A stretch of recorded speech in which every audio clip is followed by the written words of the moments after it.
ஈழத்தமிழினம் தனது போராட்ட வாழ்வில் ஒரு கட்டாய ஓய்வை ஏற்றிருந்தாலும் கடந்த காலத்தின் போரியல் பெருவெற்றிகள் ஈழத்தமிழினத்தின் போராட்ட ஓர்மத்தை ஒருபோதும் ஓயவிடாது.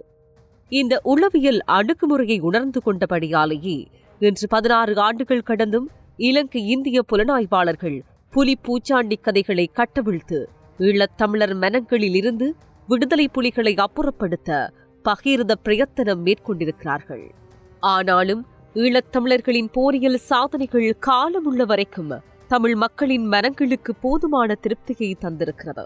விடுதலை வேண்டி போராடிய ஒரு இனமாக அதன் இலக்குகளுக்காக ஒப்பற்ற தியாகங்களை புரிந்த உன்னதமான தலைவனையும் தேசத்தாகத்தோடு தங்களை ஆகுதியாக்கிய தேச புதல்வர்களையும் தமது நெஞ்சங்களில் சுமந்து உணர்வுந்தல் கோட்பாட்டின் அடிப்படையிலான படிமுறை நகர்வுகளை கைக்கொள்வதே ஈழத்தமிழினத்தின் இப்போதைய போராட்ட வடிவமாக இருக்கிறது. இத்தகைய ஈழத்தமிழர்களிடம் ஒரு வீர வரலாறு இருந்தது. அந்த வீரமும் ஓர்மமும் கொண்டு களமாடிய படை கட்டமைப்பும் பகையை பந்தாடிய வரலாற்று வெற்றிகளும் குவிந்து கிடந்தன. யாருக்காகவும் எதற்காகவும் சமரசம் செய்து கொள்ளாத ஒரு தலைவரின் சேனைகள் யாரும் நினைத்து பார்த்திராத அருஞ்சாதனைகளை அரங்கேற்றிக் கொண்டிருந்தார்கள். அவர்கள் ஆசாபாசங்களுக்கு அப்பால் தேசத்தை காதலித்த ஒரு உன்னத பிரவிகள். இவர்களின் படைத்துறை வெற்றிகள் 1ஆம் கட்டம், 2ஆம் கட்டம், 3ஆம் கட்டம் என ஈழப்போர்களாக பரிமாணம் பெற்றது. அத்தகு போரியல் வரலாற்றில் ஈழத்தமிழினம் மறந்து போக முடியாத அதேவேளை ஸ்ரீலங்கா ராணுவ தரப்பு நினைத்து கூட பார்த்திராத ஒரு நகர்வை மிகச் சாதாரணமாக இன்றைக்கு 32 ஆண்டுகளுக்கு முன்பு இதுபோன்ற நாட்களில் நிகழ்த்தி முடித்தது தமிழர் தரப்பு. ஒரு இனமாக அந்த இனத்தின் விடுதலை செறிவேந்திய மக்கள் கூட்டமாக நாம் பெருமிதம் கொள்ளும்படியான ஸ்ரீலங்கா படைத்தரப்பின் பூநகரி கூட்டு படைத்தளத்தின் மீதான தமிழீழ விடுதலை புலிகளின் தவளை பாய்ச்சல் நடவடிக்கை மேற்கொள்ளப்பட்டது. உண்மையில் ஒரு இராணுவ தளம் தாக்கப்படுவதே பெரும்பாடாக இருக்கும் போது படைத்தரப்பின் முப்பரிமாணங்களின் கூட்டுப்பலமாக விளங்கும் கூட்டுப்படை முகாம் தகர்க்கப்படுவது என்பது அசாதாரணமானதே. ஆனாலும் பூநகரியில் ஸ்ரீலங்காவின் தரை மற்றும் கடற்படைகளின் கூட்டில் உருவாகியிருந்த படைத்தளத்தை தகர்த்து அந்த அசாத்தியங்களை சாத்தியமாக்கியிருந்தார்கள் விடுதலை புலிகள். பூநகரி கூட்டு படைத்தளத்தை பொறுத்தவரை தரைப்படை, கடற்படை என சேர்த்து 2560 பேருடன் சுமார் 33 சதுர கிலோமீட்டர் பரப்பளவில் நாகதேவன் துறையில் இருந்து கௌதாரி முறை வரை 16 கிலோமீட்டர் தூரத்தில் மிக பரந்து கிடந்தது. சுமார் 350க்கும் மேற்பட்ட கடற்படையினர் நாகதேவன் துறை, ஞானிமடம் பகுதிகளில் தளம் அமைத்து நவீன ரக ரேடர்கள் மற்றும் கண்காணிப்பு கருவிகளுடன் நீரூந்து விசைப்படகுகள், சக்தி வாய்ந்த வெளிச்சம் பாய்ச்சிகளையும் தம் வசம் வைத்திருந்த கடற்படையினர் இவற்றின் துணையுடன் பூநகரி கூட்டுத்தளத்தின் பாதுகாப்பை உறுதிப்படுத்தியதுடன் கிளாடி கடல் நீரெறியையும் கட்டுப்படுத்த முயன்றனர். இதை போலவே கவச வாகன படைப்பிரிவு, பீரங்கி படைப்பிரிவு, காலாட்படைப்பிரிவு, விசேட பயிற்சி பெற்ற சிறப்பு படைப்பிரிவு என சுமார் 2200 இராணுவத்தினர் 5 முகாம்களையும் பல்வேறு காவலரன்களையும் கொண்டிருந்தனர். பேராற்றல்களோடு விளங்கிய இத்தளத்தை புலிகளின் படையணி எப்படி வீழ்த்தியது என்பதை ஈழத்தமிழர் ஆவண காப்பகம் இவ்வாறாக விவரிக்கிறது.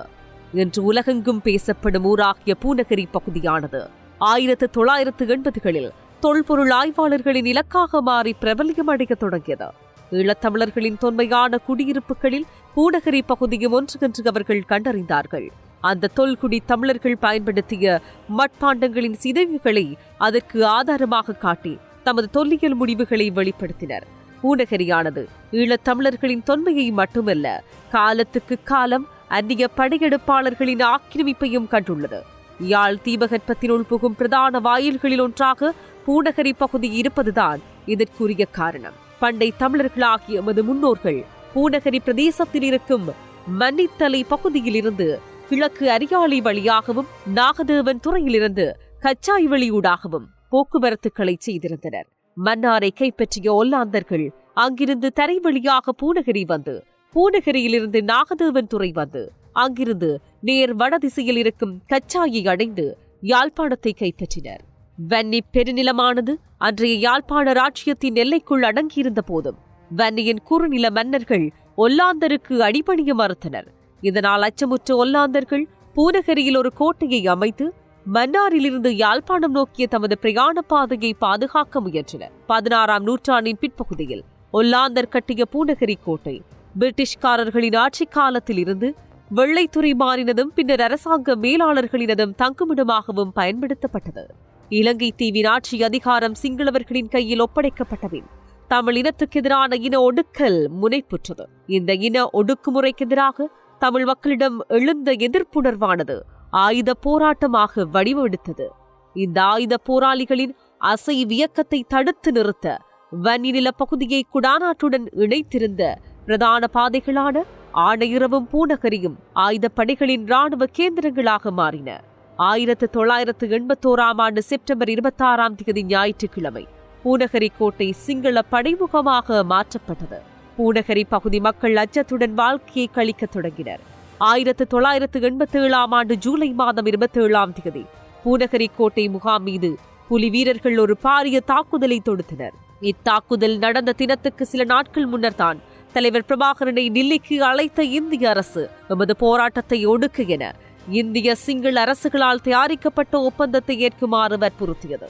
ஒரு பாரிய இராணுவ தாக்குதல் ஒன்றின் மூலம் எமது இயக்கத்தின் இராணுவ பலத்தை வெளிப்படுத்தி தலைவர் மீது இந்திய அரசு திணித்த அழுத்தத்தை வலுவிழக்கச் செய்ய முயற்சி எடுக்கப்பட்டது.